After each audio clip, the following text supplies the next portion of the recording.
আম্মা জান খাদিজা বিনতে খুয়াইলিদ রাদিয়াল্লাহু তাআলা আল্লাহর নবী বিশ্ব নবী জনাব মুহাম্মদুর রাসূলুল্লাহ সাল্লাল্লাহু আলাইহি ওয়াসাল্লামের কাছে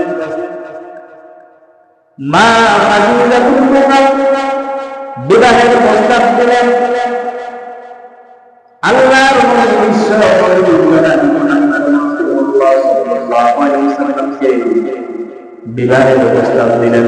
তৎকালীন সময়ে আরবের মধ্যে ধনাঢ্য ব্যক্তিদের মধ্যে ধনাঢ্য মহিলাদের মধ্যে আমলওয়ালা ব্যবসায়ী এবং বুদ্ধিমতী মা খাদিজাতুল কুবরা থেকে দুয়ার প্রমাণ মজুদ মহিলা ছিলেন না।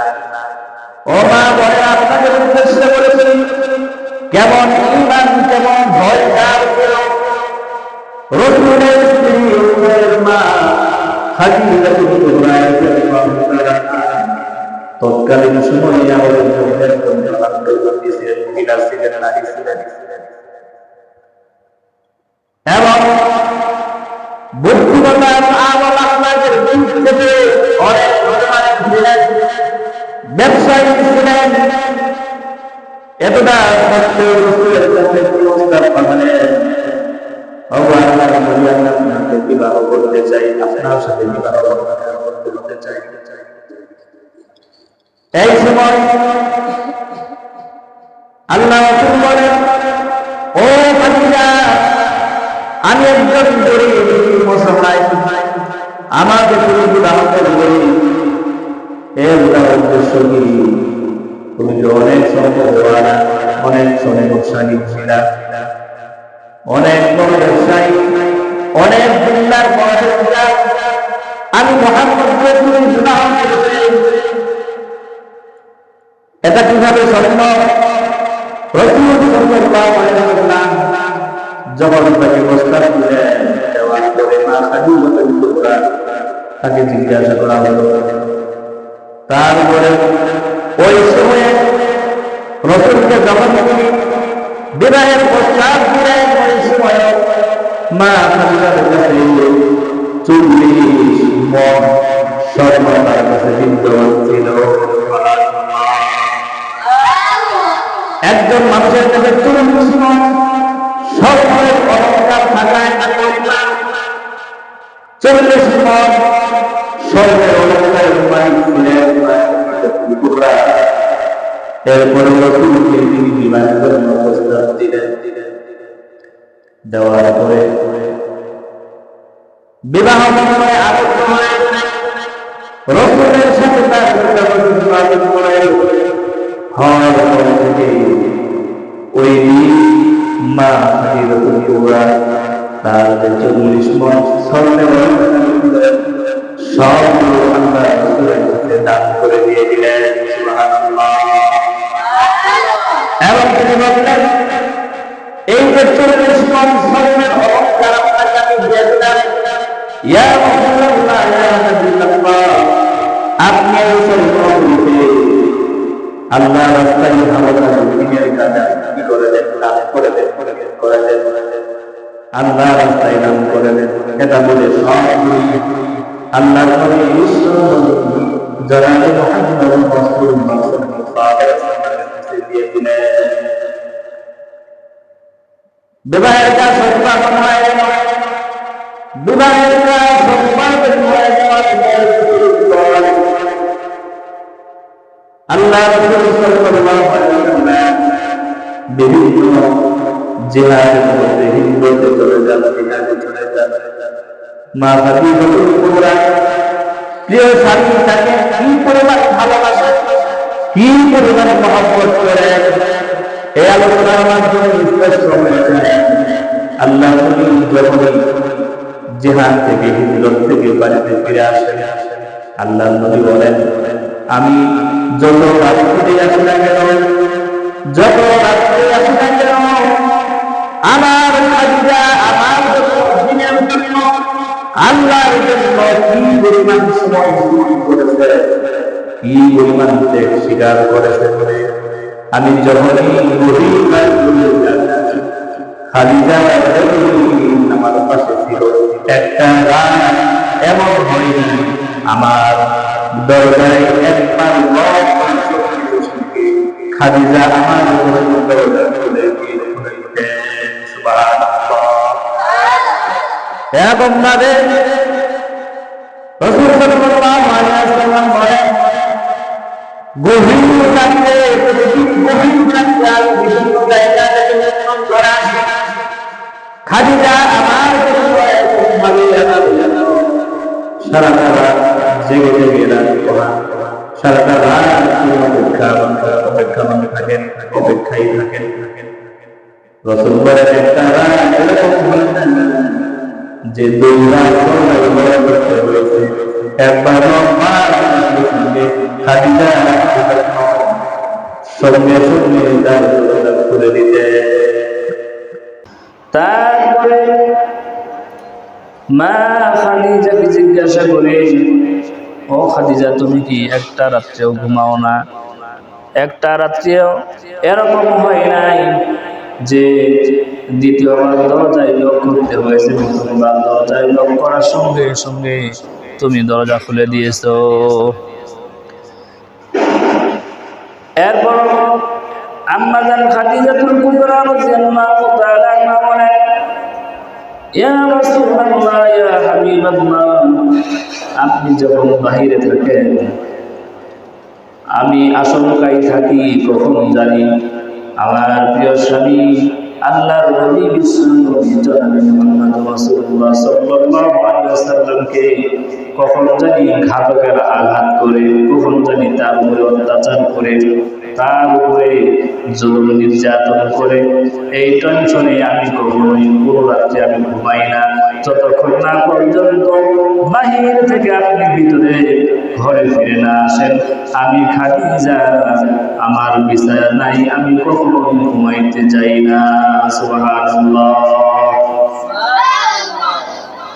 এর কিছুদিন পরে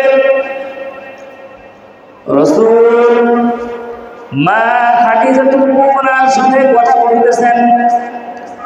এমন সময় হঠাৎ করে আল্লাহর নবী তিনি দেখতে পেলেন মা খাদিজাতুল কুবরা রাদিয়াল্লাহু তাআলা আনহা, ধনাঢ্য মহিলা, এত সম্পদশালী একজন মহিলা হওয়া সত্ত্বেও তিনি কি করলেন?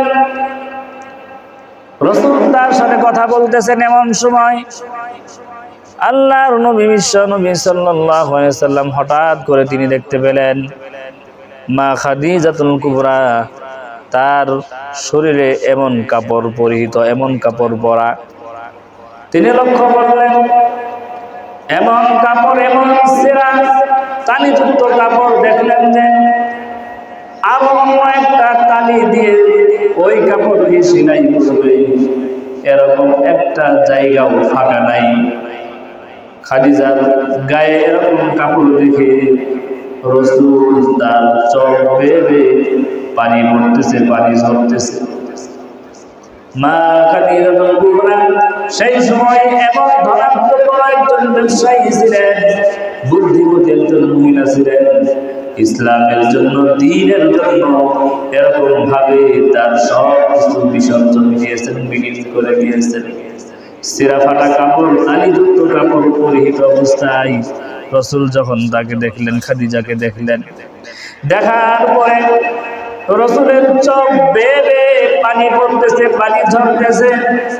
মা খাদিজাতুল কুবরা যখন লক্ষ্য করলেন আল্লাহর নবী বিশ্ব নবী জনাবে মুহাম্মদ রাসূলুল্লাহ সাল্লাল্লাহু আলাইহি সাল্লামের চোখ মোবারক থেকে পানি ঝরতেছে, চোখ বেয়ে বেয়ে পানি আসতেছে, মা খাদিজাতুল কুবরা ডাক দিয়ে বলে, ও আল্লাহর নবী, আমি কি অপরাধ করেছি, কি অন্যায় করেছি, আমি কি জুলুম করেছি কিনা, আমার কোনো আঘাতের মাধ্যমে আপনি কষ্ট পেয়েছেন কিনা? মা খাদিজাও কান্নাকাটি করতেছে, রাসূলের চোখ থেকে পানি ঝরতেছে। এমন সময় আল্লাহর নবী বলে, না না, আমি তোমার কোনো কষ্টে, তোমার কোনো ব্যবহারে আমি কান্নাকাটি করি না, তোমার কোনো কষ্টে আমি কান্নাকাটি করি না, তোমার কোনো কষ্টে আমি কান্নাকাটি করি না, আমি কোনো কষ্ট পাইনি, আমি কোনো দুঃখ পাইনি। আল্লাহ নবী সাল্লাল্লাহু আলাইহি ওয়াসাল্লাম বলতেছে, ওগো নবী, আমার কোনো কষ্টে আপনি কষ্ট পেয়েছেন কিনা? এরপরে রাসূল বলতেছে, না না, আমি তোমার কোনো কষ্টে আমি কষ্ট পাইনি, তোমার কোনো ব্যবহারে আমি কষ্ট পাইনি, তোমার কোনো আচার ব্যবহারে আমি কষ্ট পাইনি। ও খাদিজা, আমার প্রিয় তোমার স্ত্রী, মা বোনেরা লক্ষ্য করে শুনেন, ও মা বোনেরা লক্ষ্য করে শুনুন, কেমন ত্যাগ স্বীকার করেছে, কি পরিমাণ কষ্ট মুজাহাদা করেছে। আল্লাহর নবী বলে, ও খাদিজা, আমি তোমার আচার ব্যবহারে কষ্ট পাইনি, আমি তোমার গায়ে এই মুহূর্তে আমি দেখতে পেলাম তোমার গায়ে এরকম কাপড় পরা, এরকম ছিঁড়া ফাটা কাপড়, তালিযুক্ত কাপড় পরা।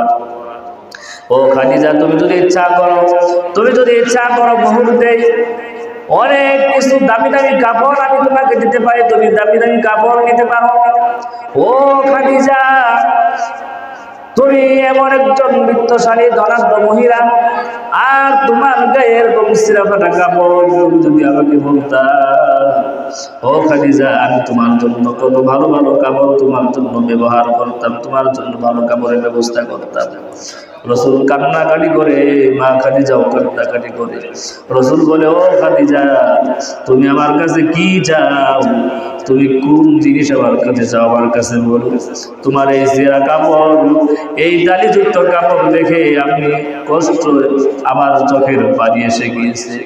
ও খাদিজা, তুমি আমাকে বলো, তুমি কি চাও? তোমাকে এখন দেওয়ার জন্য প্রস্তুত।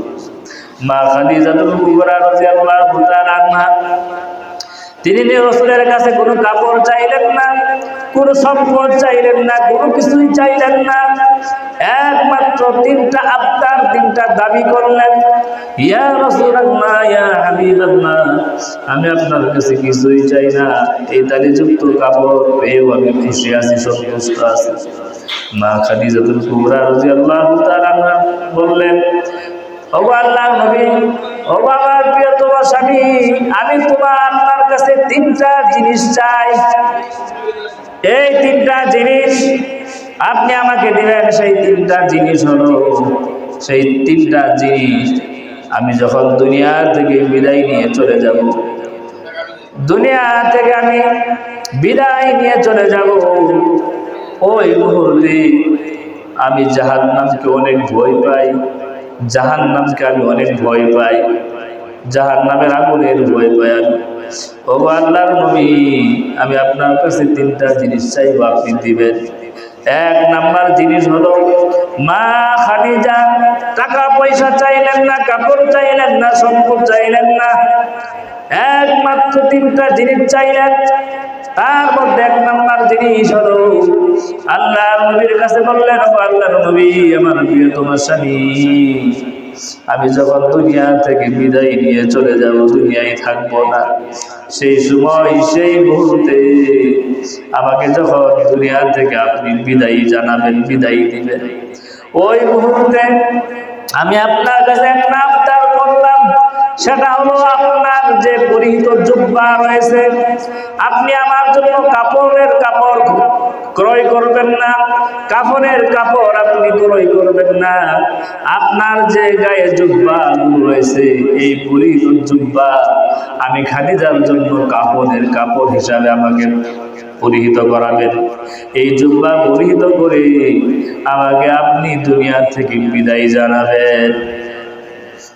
এরপরে মা খাদিজাতুল কুবরা রাদিয়াল্লাহু তাআলা আনহার কাছে জিজ্ঞাসা করলো, ও খাদিজা, তুমি এই জুব্বা দিয়ে কি করবে?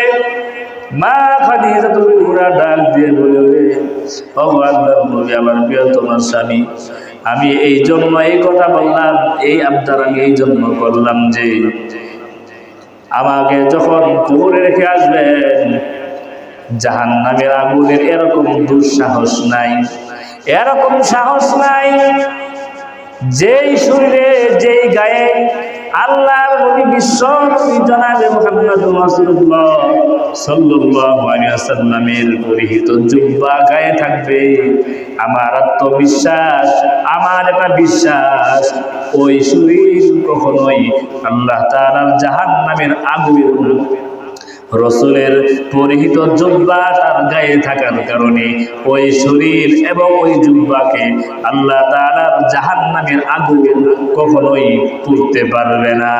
আল্লাহু আকবার। এটা আমার বিশ্বাস। মা খাদিজাতুল কুবরা বললেন, এটা আমি বিশ্বাস করি। ওই শরীরে ওই গায়ে, যেই গায়ে রসুলের পরিহিত জুব্বা থাকবে, ওই জুব্বা, রসুলের জুব্বা জাহান্নামের আগুন পড়বে, এরকম দুঃসাহস জাহান্নামের আগুনের হতে পারে না। ঠিক কিনা? সম্মানিত হাজিরিন, পর্দা আলে মা বোনের, আমরা মনোযোগ সহকারে শ্রবণ করি। কেমন ভয় তাদের ছিলেন, কি পরিমাণ ভয় করেছেন, জাহান্নামকে, কবরকে কি পরিমাণ ভয় করেছেন। এরপর আল্লাহর নবী, বিশ্ব নবী, তিনি মা খাদিজাতুল কুবরাকে বললেন, আমি তোমার এই আবদারকে মানলাম, আমি তোমাকে এই জুব্বা তোমার কাফনের সময় আমি তোমাকে দান করব। দ্বিতীয় নাম্বার, তুমি কি চাও? দ্বিতীয় নাম্বার, আম্মা জান খাদিজাতুল কুবরা বললেন, ও আল্লাহর নবী, আমার প্রিয়তম স্বামী, আমি যখন দুনিয়া থেকে বিদায় নিয়ে চলে যাব, ওই সময় আমাকে যখন কাফন দাফন শেষ করে আমাকে যখন কবরে আমাকে নামাবেন, এমন সময় আপনার কাছে একটা জিনিস আমি চাই। সেটা হলো, সেই জিনিসটা হলো, আপনি কি করবেন? আমার কবরে আপনি নামবেন, আমার কবরে নেমে আমার কবরের চতুর সাইড দিয়ে আপনি ঘোরাফেরা করবেন, আমার চতুর সাইড দিয়ে আপনি ঘোরাফেরা করবেন। আমার লাশ নামানোর সময় আপনি আমার কবরে নামবেন। এই কথা বলার পর আল্লাহ রাসূল সাল্লাল্লাহু আলাইহি ওয়াসাল্লাম জিজ্ঞাসা করলেন, ও খাদিজা, এর দ্বারা উদ্দেশ্য কি? এটা কি জন্য আবদার করলেন? মা খাদিজাতুল কুবরা ডাক দিয়ে বলে, ও আল্লাহর নবী, ও আল্লাহর হাবিব, আমার প্রিয়তম স্বামী, আমি এটা এই জন্য বললাম, যেই কবরে আল্লাহর রাসূল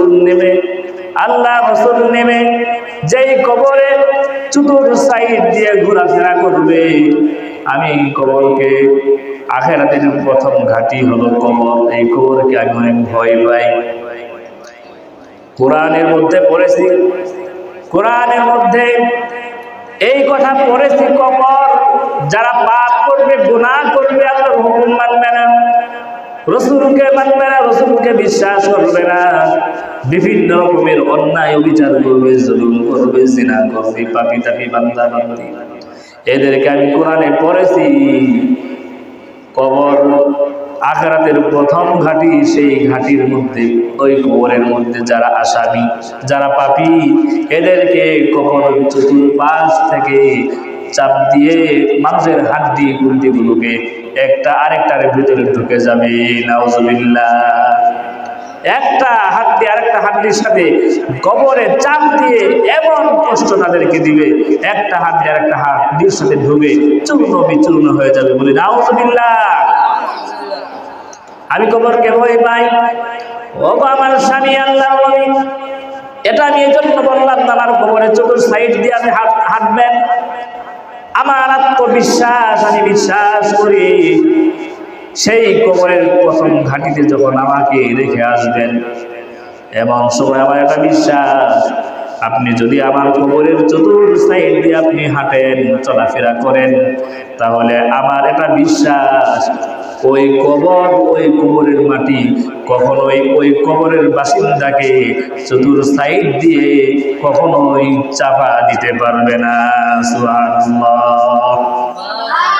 এটা আমি বিশ্বাস করি। মা খাদিজাতুল কুবরা বললেন, রাসূল বললেন, আমি তোমার এই আবদার, এই দাবিও আমি মেনে নিলাম। এরপর তৃতীয় নাম্বার আর একটা জিনিস চাইলেন, সেটা হলো, মা খাদিজা বললেন, ও আল্লাহর নবী, আমি যখন দুনিয়া থেকে বিদায় নিয়ে চলে যাব, আমাকে কবরে রেখে আসবেন, সবাই আমাকে রেখে চলে আসবে, ওই সময় আপনি আমাকে ছেড়ে আসবেন না। মাটি দেওয়ার পর কিছু সময় মানুষ যখন সবাই চলে আসবে, আপনি কিছু সময় সেখানে অবস্থান করবেন, কারণ মানুষকে মাটি দেওয়ার পরে মানুষ যখন সেখান থেকে বিদায় নিয়ে চলে যায়, ওই সময় মুনকার নকির তারা আসে, সওয়াল জবাব শুরু করে দেয়। না জানি আল্লাহ তাআলার কাছে কি পরিমাণ গুনাহ আমার হয়ে গিয়েছে, আল্লাহ তাআলার কাছে আমি কি বলবো, মুনকার নকিরের সওয়াল জবাব দিতে পারবো কিনা। আমাকে মাটি দেওয়ার পর সবাই যখন চলে যাবে, ও আমার স্বামী, আপনি কিছু সময় সেখানে অবস্থান করবেন, কারণ ওই মুনকার নকিরের সওয়াল জবাব আমি দিতে পারবো কিনা এটা আমি ভয় করি। কিন্তু আপনি যদি আমার কবরের পাশে কিছুক্ষণ অপেক্ষা করেন, তাহলে আমার বিশ্বাস আপনি আমার কবরের পাশে দাঁড়িয়ে থাকার কারণে আমার ভিতরে একটা সাহস চলে আসবে, আর আমি আপনার এই সাহসকে সামনে রেখে ওই মুনকার নকিরের সওয়াল দিতে আমি সক্ষম হব, বলি সুবহানাল্লাহ। তখন খাদিজাতুল কুবরার এই কথা, এই তিনটা আবদার যখন তারা রাসূল শুনলেন, শোনার পরে তিনি বললেন, খাদিজা, আমি তোমাকে তিনটা কথার আবদার আমি মেনে নিলাম, তিনটা প্রতিশ্রুতি আমি গ্রহণ করলাম। কিয়ামতের ময়দানে তুমি যখন দুনিয়া থেকে বিদায় নিয়ে চলে যাবে, যে তিনটা বিষয় আমার কাছে আবদার করলাম, তিনটা বিষয় আমি মেনে নিলাম। রাসূল বলেন, এই কথাগুলো শেষ হয়ে যাওয়ার কিছুদিন পরে আল্লাহর নবীর প্রিয়তমা স্ত্রী, যার জান্নাতের সার্টিফিকেট আল্লাহ দুনিয়াতেই দিয়েছেন, সেই প্রিয়তমা স্ত্রী রাসূলের মা নাই, বাবা নাই, চাচা দাদা সবাই দুনিয়া থেকে বিদায় নিয়ে চলে গিয়েছে। মা খাদিজা তিনি একমাত্র সহযোগী হিসাবে ছিলেন, তিনি তাকে আশ্রয় দিয়েছেন, ছায়ার মতো তার পাশে থেকেছেন। এই কথাগুলো যখন খাদিজা এবং রাসূলের পরস্পরের কথোপকথন শেষ হয়ে যাওয়ার কিছুদিন পরেই রাসূলের প্রিয়তমা স্ত্রী আমাদের মা খাদিজাতুল কুবরা দুনিয়া থেকে বিদায় নিয়ে চলে যান। কিছুদিন পরে মা খাদিজাতুল কুবরা দুনিয়া থেকে বিদায় নিয়ে চলে যান। রাসূল অসহায় হয়ে পড়লেন, বিমর্ষ হয়ে পড়লেন। তার পাশে ছায়ার মতো ছায়া দিয়েছেন, তাকে বিভিন্নভাবে আর্থিকভাবে সহযোগিতা করেছেন ইসলামের জন্য, দ্বীনের জন্য, আল্লাহর রাস্তায় তিনি অনেক সময় কি করেছেন, জান কুরবান দিয়েছেন, সম্পদ কুরবান করেছেন। এই আশ্রয় রাসূলের খাবারের ব্যবস্থা করেছেন, বিছানাপত্র গুছিয়েছেন। কিন্তু এই ভালোবাসা, এই ছায়ার মতো যিনি তার পাশে থেকেছেন, তাকে সহযোগিতা করেছেন, বিভিন্ন সময় বিভিন্ন জায়গায় হিজরতে গিয়েছেন, জিহাদে গিয়েছেন, ওই সময় মা খাদিজা তার জন্য অপেক্ষায় ছিলেন। এই ছায়াটা আল্লাহ তাআলা তাকে সারা দিয়ে দুনিয়া থেকে বিদায় নিয়ে চলে গেলেন। কিন্তু আজকে আমাদের এই সমাজে দেখা যায়, রাসূলকে অনেক কিছু দিয়েছেন, 40 মণ স্বর্ণের অলংকার দান করে দিয়েছেন ইসলামের জন্য, দ্বীনের জন্য, মা খাদিজাতুল কুবরা। কিন্তু আজকে আমাদের সমাজে দেখা যায় কিছু মা বোনেরা বাবার বাড়ি থেকে যদি কিছু টাকা পয়সা নিয়ে আসে, গাড়ি নিয়ে আসে, খাট নিয়ে আসে, পালন নিয়ে আসে, টাকা গয়না এগুলা যদি নিয়ে আসে, ওই মহিলা মা বোনদের উদ্দেশ্য করে বলি, মা খাদিজাতুল কুবরা এত পরিমাণ দান করেছেন, এত পরিমাণ সম্পদ বিসর্জন দিয়েছেন। কিন্তু আজকে আমাদের সমাজে দেখা যায় মা বোনেরা অল্প কিছু হাদিয়া যদি বাবার বাড়ি থেকে নিয়ে আসে, তাহলে স্বামীর কথা শুনতে চাই না, স্বামীর সাথে বেয়াদবি করে, স্বামীকে বিভিন্ন রকমের কথা বলে। খাট যদি নিয়ে আসে, খাটের মধ্যে শুইতে যখন যায় তখন বলে, এটা আমার বাবার বাড়ির থেকে খাট নিয়ে এসেছি। মোটরসাইকেলে যদি উঠে বলে, আমার বাবার টাকা দিয়ে মোটরসাইকেল কিনেছি। এরকম হয় কিনা বলেন? হয় কিনা?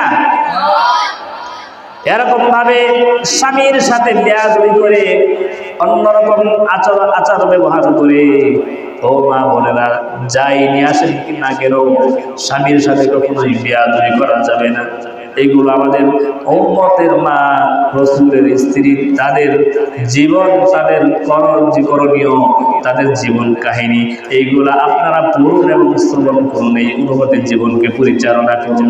তাহলে আশা করা যায় ওই পরিবারে, ওই সংসারে আল্লাহ তাআলার রহমত এবং বরকত দ্বারা ভরপুর হয়ে যাবে। ঠিক কিনা? তারপরে আজকে আমরা দুনিয়ায় এরকম ভাবে চলাফেরা করি, আল্লাহর হুকুম মানি না, নামাজ পড়তেছি না, জুলুম করতেছি, নির্যাতন করতেছি, মানুষের উপর অন্যায়, অবিচার, জিনা, ব্যভিচার, সুদ, ঘুষ, এই সমস্ত কাজে আমরা লিপ্ত হয়ে গিয়েছি। ওপেন চলাফেরা করতেছি, আমাদের কবরের ভয় নাই, মৃত্যুর চিন্তা চেতনা আমাদের মধ্যে নাই। ও মুসলমান ভাই বোনেরা, রাসূল এবং তার স্ত্রীরা, সাহাবায়ে কেরাম, তারা কবরকে, মৃত্যুকে এত পরিমাণ ভয় পেয়েছেন, তাদের মাধ্যমে কখনোই গুনাহ সংঘটিত হয় নাই। কিন্তু আমরা এত গুনাহ করার পরেও আমাদের ভিতরে এরকম কোনো ভয় ভীতি আসে না, এরকম কোনো কষ্ট আমাদের মধ্যে আসে না। আমরা মনে করি আমরা মারা যাব, আমাদের জিন্দেগি শেষ। না না, এটা কখনোই হতে পারে না। আমরা মারা যাব, আমাদের চিরস্থায়ী জীবন মাত্র শুরু হয়ে যাবে। আল্লাহ রাব্বুল আলামিন কোরআনে কারীমের মধ্যে বলেন, কুল্লু ইনসানিন আলজামনাহু তায়রাহু ফি উনুকিহি ওয়া নুখরিজু লাহু ইয়াওমাল কিয়ামাতি কিতাবান ইয়ালকাহু মানশুরা। আল্লাহু আকবার। আল্লাহ তাআলা সেই দিন মানুষ যে আমলগুলো করবে, যে কাজ করবে, ভালো কাজ করলে সেইগুলো পাবে, অন্যায় কাজ, খারাপ কাজ যদি করে সেইগুলো তাদের সামনে আল্লাহ তাআলা কি করবেন? কোরআনে কারীমের মধ্যে আল্লাহ তাআলা বলতেছেন, ওয়া কুল্লু ইনসানিন আলজামনাহু তায়রাহু ফি উনুকিহি, প্রত্যেক মানুষদেরকে তাদের যে আমলগুলো, বড় আমল হোক, ভালো আমল হোক, যাই হোক না কেন, সবগুলো তার গলার মধ্যে বিড়ির মতো করে গলাতে পুরিয়ে দেওয়া হবে। আর মানুষগুলি তাদের এই আমলগুলো দেখবে।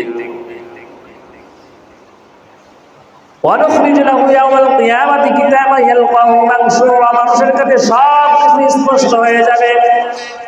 মানুষের কাছে এই আমল, যারা ভালো কাজ করবে সেইগুলো সেই দিন উপস্থিত করা হবে, যারা খারাপ কাজ করবে, বদ কাজ করবে, গুনাহের কাজ করবে, এইগুলো তাদের সামনে গলায় ঝুলিয়ে দেওয়া হবে। আর বলা হবে, ইকরা কিতাবাক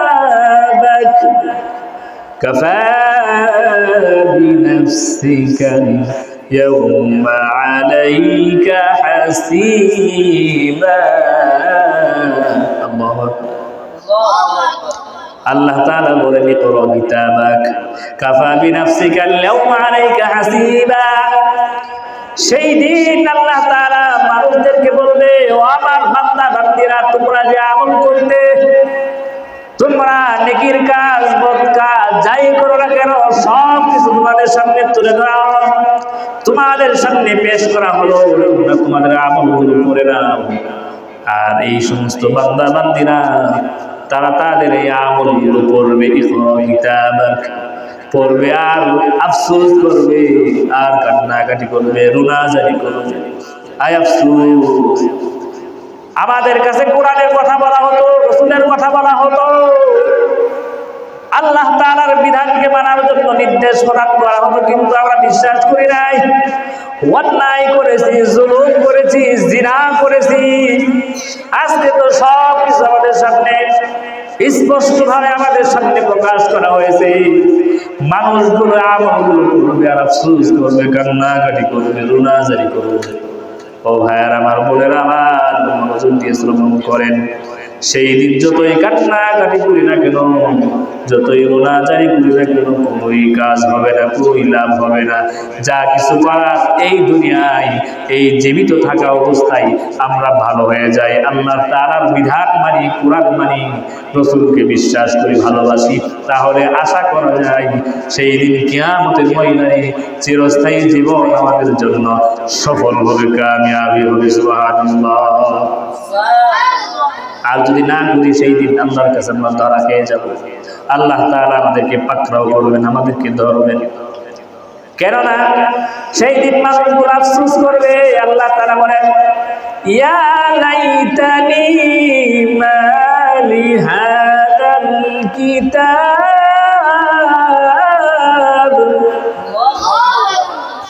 মানুষগুলো আমল যখন তাদের সামনে পেশ করা হবে, মানুষেরা কান্নাকাটি করবে আর বলবে, এই আমার আমল, একটা জিনিস আল্লাহ কি করেন নাই, বাদ দেন নাই।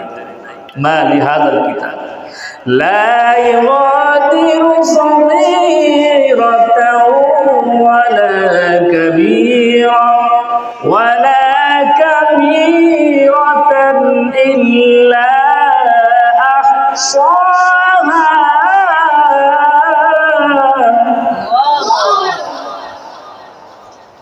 ووجدوا ما عملوا حاضرا ولا يظلم ربك أحدا الله أكبر।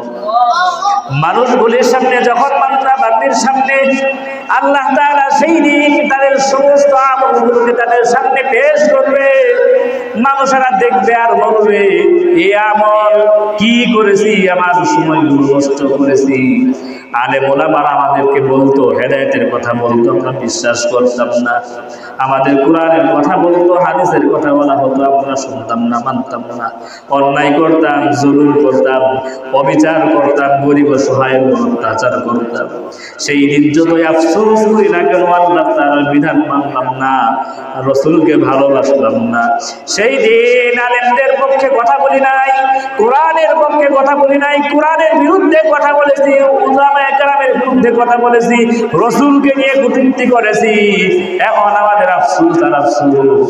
সেই দিন আফসোস করে কোনোই লাভ হবে না। যত কান্নাকাটি করে না কেন, যতই আফসোস করি না কেন, কোনোই লাভ হবে না। মানুষগুলি যখন তাদের সামনে আমলগুলো পেশ করা হবে, তারা এইগুলো পড়বে আর বলবে, ইয়া লাইতানি মা লিহাযাল কিতাব। হায় রে হায়, এমন একটা ছোট গুনাহ, বড় গুনাহ, কোনো গুনাহ আল্লাহ তাআলা আমাদেরকে ক্ষমা করেন নাই, কোনো গুনাহ থেকে আমাদেরকে মুক্ত করেন নাই। সব কিছু লিপিবদ্ধ হয়ে গিয়েছে, সব কিছু আমাদের সামনে পেশ করা হয়েছে। তাই আসুন আমরা কোরআনের কথা বলি, কোরআনের পক্ষে থাকি, রাসূলের পক্ষে চলে আসি। এইভাবে চলতে চলতে আমাদের জীবন নামের রুশি শেষ হয়ে যাবে, আমার জীবনের ইতিটা চলে আসবে, আমার জীবন শেষ বিসর্জন হয়ে যাবে, দুনিয়া থেকে বিদায় নিয়ে চলে যাব। আমার এই ধন সম্পদ, আমার সন্তানের ভালোবাসা, স্ত্রীর ভালোবাসা, টাকা পয়সার ভালোবাসা, জায়গা জমির ভালোবাসা কোনোই আমার কাজে আসবে না, ঠিক কিনা বলেন? তাই আসুন আমরা গুনাহ ছেড়ে দিই, আমরা গুনাহ ছেড়ে দিই, নেক কাজ করি, আল্লাহ তাআলার কাছে দোয়া করি।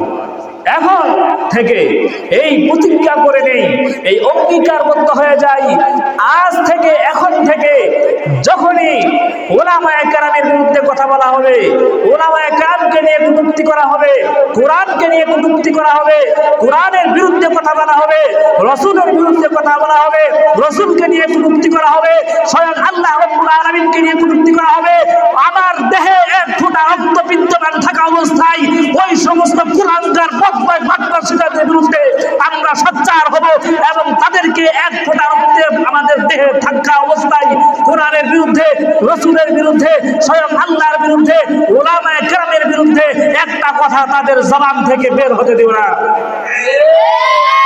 রাজি আছেন? রাজি আছেন আপনারা? ওই সমস্ত কুলাঙ্গার এরকম ভাবে যদি আমরা চুপ থাকি, এরকম ভাবে যদি আমরা চুপ থেকে বসে থাকি, এরকম ভাবে আমাদের উপরেও আল্লাহ তাআলার গজব নেমে আসবে, ঠিক কিনা বলেন? আমাদেরকে সোচ্চার হতে হবে।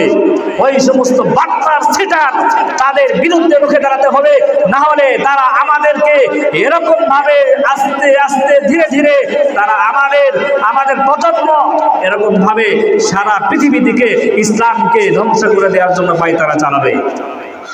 তাই আসুন আমরা সোচ্চার হই, কোরআনের পক্ষে চলে আসি, রসুলের পক্ষে কথা বলি, রসুলকে ভালোবাসি, ওলামায়ে কেরামকে ভালোবাসি, সদা সর্বদাই হক কথা বলবো, কখনোই বাতিলের পক্ষে যাব না, সদা সর্বদাই হকের পক্ষে যাব, হক কথা বলবো, বাতিলের বিরুদ্ধে আমরা সোচ্চার হব।